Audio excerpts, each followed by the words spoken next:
வணக்கம் கைஸ், நான் ஏசிடி, நீங்கள் பார்த்துட்டு இருக்கிறது ஏசிடி டெக். இன்னைக்கு நம்ம என்ன பார்க்க போறோம்னா கீபோர்டு எப்படி க்ளீன் பண்ணுறது. அண்ட் உங்கள் கீபோர்டு ரிப்பேர் ஆயிடுச்சுன்னா கூட இதை ஒரு வாட்டி ட்ரை பண்ணி பாருங்க. ஸோ இப்போ உங்களுக்கு பார்த்தீங்கன்னா தெரியும் என்னோட லாகிடெக் எவ்வளோ அழுக்காக இருக்குன்னு. ஸோ இப்போ நம்ம அதை க்ளீன் பண்ணலாம். ஸோ இப்போ நம்ம கீபோர்டுக்கு பேக் சைடு இருக்கிற ஸ்க்ரூஸ் எல்லாம் ரிமூவ் பண்ணிடலாம். இது ரிமூவ் பண்ணுறதுக்கு உங்களுக்கு ஒரு ஸ்க்ரூ டிரைவர் மட்டும் இருந்தால் போதும். ஸோ இப்போ நம்ம எல்லா ஸ்க்ரூஸும் வாங்க ரிமூவ் பண்ணிடலாம். ஸோ ஒரு கீபோர்டோட பேசிக் கான்செப்டே, ஸோ நீங்கள் ஒரு கீயை ப்ரெஸ் பண்ணும்போது இந்த மெம்பரைன் ஷீட்டும் பிளாஸ்டிக் மெம்பரைன் ஷீட்டும் டச் ஆகி உங்களுக்கு மதர் போர்டுக்கு ட்ரான்ஸ்ஃபர் ஆகி அவுட்புட் வருது.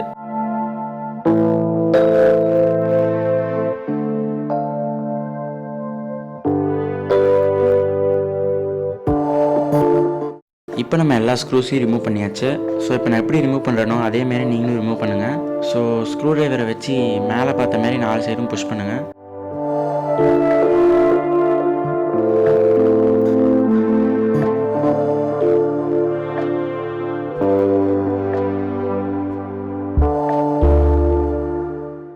ஓப்பன் ஆயிடுச்சு. நிறையா டஸ்ட் வேறு இருக்குது. இந்த பேக் பிளேட்டை நம்ம உரமாக வச்சுட்டு கீபோர்டை பார்ப்போம். ஸோ இந்த க்ரீன் கலரில் தெரியுது பார்த்தீங்களா, அதுதான் கீபோர்டோட மதர் போர்ட். ஸோ உங்களுக்கு அதில் ஏதாச்சும் 4 ஒயரில் டிஸ்கனெக்ட் ஆயிருந்துச்சுன்னா நீங்கள் அதை சால்ட்ரிங் வச்சு சரி பண்ணிக்கலாம். ஸோ நீங்கள் இது ரிமூவ் பண்ணுறதுக்கு முன்னாடி மதர் போர்டில் இருக்கிற ஸ்க்ரூஸை ரிமூவ் பண்ணிவிட்டு ரிமூவ் பண்ணுங்கள்.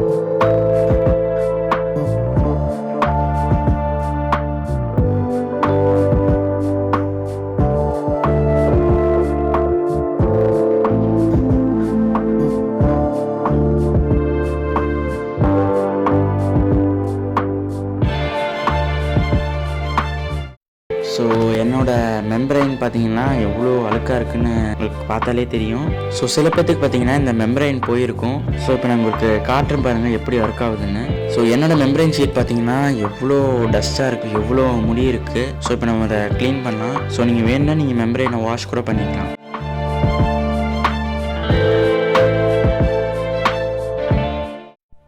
The next day.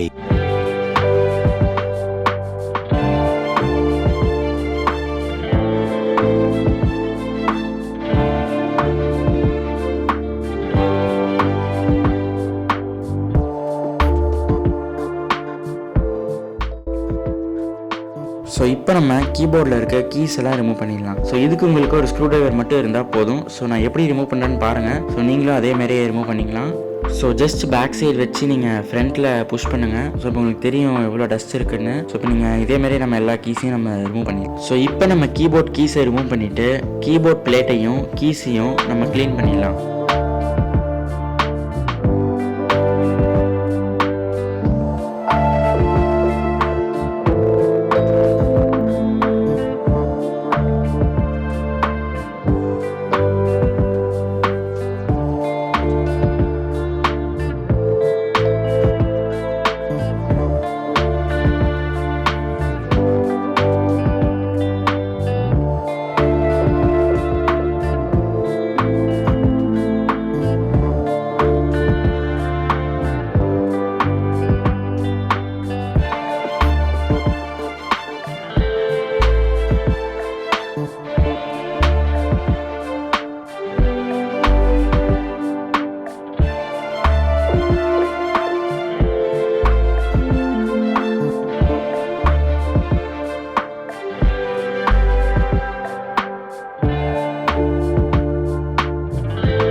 இப்போ நீங்கள் லாஸ்ட்டாக பிளாஸ்டிக் மெம்பரைன் ஷீட்டை ஸோ ஒரு வாட்டி தொடச்சிட்டு போடுங்க. ஸோ இப்போ நம்ம கீபோர்ட் பார்த்தீங்கன்னா ரெடி ஆயிடுச்சு. ஸோ பார்க்குறதுக்கு புதுசு நிறைய இருக்குது. ஸோ முன்னே இப்படி இருந்ததை நம்ம க்ளீன் பண்ணிட்டோம். ஸோ உங்களுக்கு இந்த மெம்பரைன் போயிருந்துச்சு அப்படின்னா ஸோ நீங்கள் யூஸ் பண்ணாத கீஸோட மெம்பரைனை கட் பண்ணி இதுக்கு நீங்கள் போட்டுக்கலாம். ஸோ நீங்கள் வேணும்னா கீழே கமெண்ட் பண்ணுங்கள், நான் ஒரு வீடியோ போடுறேன் அது எப்படின்னு. அண்ட் உங்களுக்கு அந்த பிளாஸ்டிக் மெம்பரைன் ஷீட் போயிருந்துச்சுன்னா அது ஒன்றும் பண்ண முடியாது, நீங்கள் புது பிளாஸ்டிக் மெம்பரைன் ஷீட் தான் வாங்கி போடணும். ஸோ நெக்ஸ்ட் என்ன வீடியோ வேணும்னு கீழே கமெண்ட் பண்ணுங்கள். ஸோ நெக்ஸ்ட் டிஃப்ரெண்ட்டான கண்டென்ட்ஸ் வருது. ஸோ நெக்ஸ்ட் உங்களுக்கு என்ன வீடியோ வேணும்னு கீழே கமெண்ட் பண்ணுங்கள். ஸோ நம்ம நெக்ஸ்ட் வீடியோவில் பார்க்கலாம்.